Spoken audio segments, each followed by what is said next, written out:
He's Scott Price, senior writer for Sports Illustrated, wrote the cover story this week on Alex Rodriguez. Scott, which game would you go to if you had the choice right now? Texas A&M, Alabama, or next year's Super Bowl?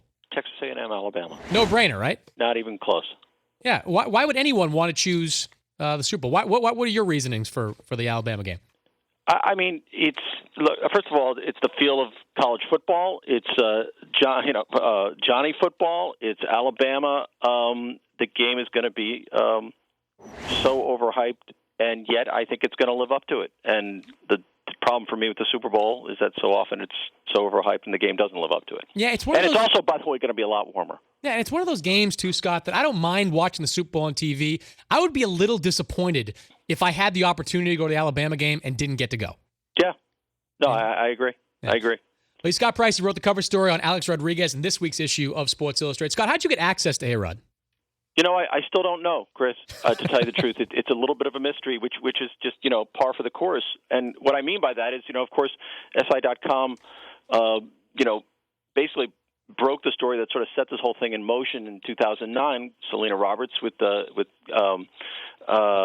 story about Alex using during his time in 2001, 2003. So I really had no expectation of speaking to him, especially because I was told by the Yankees that Alex wasn't doing one-on-ones. Now, I don't know if Alex said that, excuse me, and I don't know if the Yankees were saying that was the case and they didn't want him to speak. I have no idea.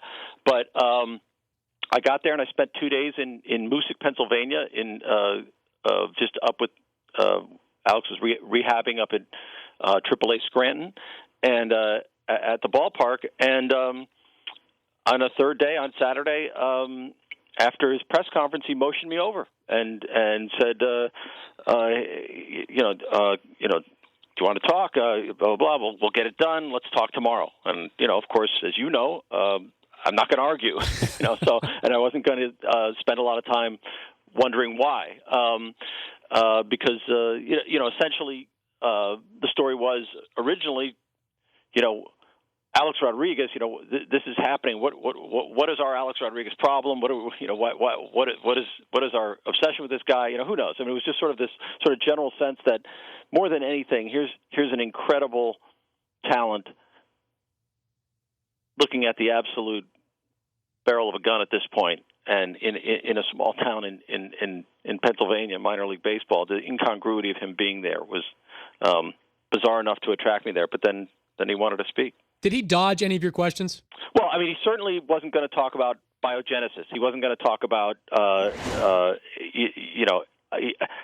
wasn't going to say, let me give you a detailed rundown of any kind of usage. So, that established, he didn't, there were things he wasn't going to talk about. He didn't want to light the Yankees up. He didn't want to. So there is certainly places he didn't want to go. It wasn't in many ways a very gratifying interview. I mean, it's interesting because just the fact that he spoke, people are interested in what he had to say, but it's almost the quality of what he had to say was more intriguing, but it wasn't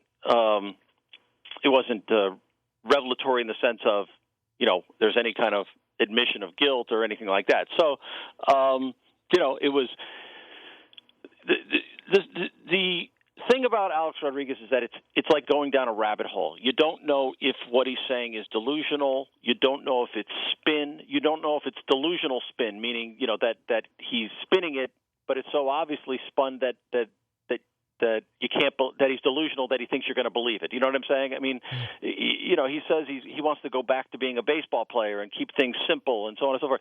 And obviously, maybe he does.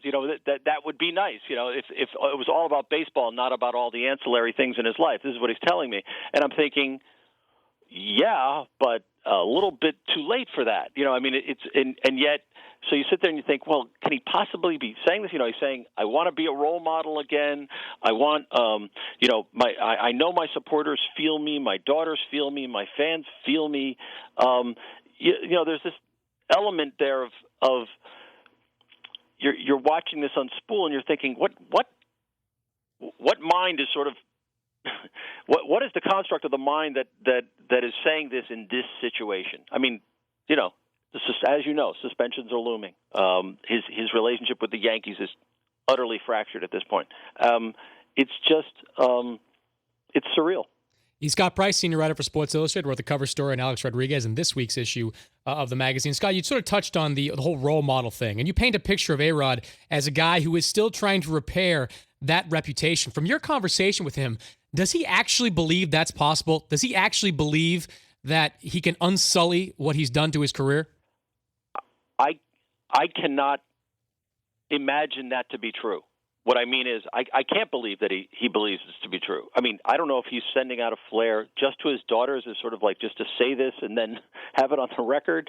But that's the thing. It's you're hearing what he's saying, and you just can't take in some ways the idea that he believes it. This is the strange thing about Alex. I mean, he's considered, believe it or not, an extremely intelligent guy, an extremely savvy guy, baseball IQ through the roof.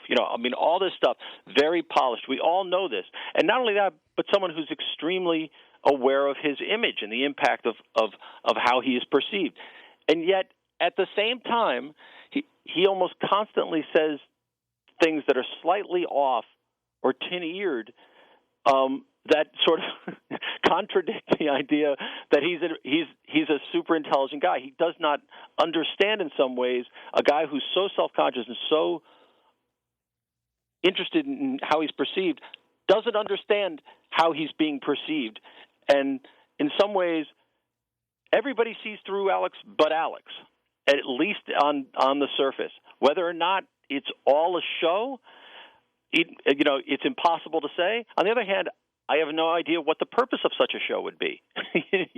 So it's a very strange exercise to be down that rabbit hole with A-Rod, and I think you can hear that in what I'm saying. He's a vexing figure. Let's assume for a second, Scott, that he does get suspended through all of next season. Yep. Like many people have predicted that it'll go into next season, if not the entire season of 2014.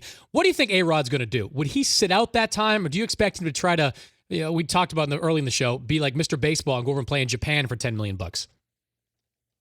He's capable of just about anything, I mean, that was the upside to Alex Rodriguez as a player. He had a 5-tool player. They're gold-plated tools. He could do just about anything. Guy could host a talk show for all I know. And the way TV in our society is, he may well end up hosting a talk show. But I don't know. I mean, clearly his legacy is ravaged. I mean, so. He's a workout fiend. He is a workaholic, and the other thing is, he is a baseball guy. That's the other thing that has been lost, is that he is a seamhead. I mean, in one sense, him saying to me, "I want to be a player," I just want to be about baseball.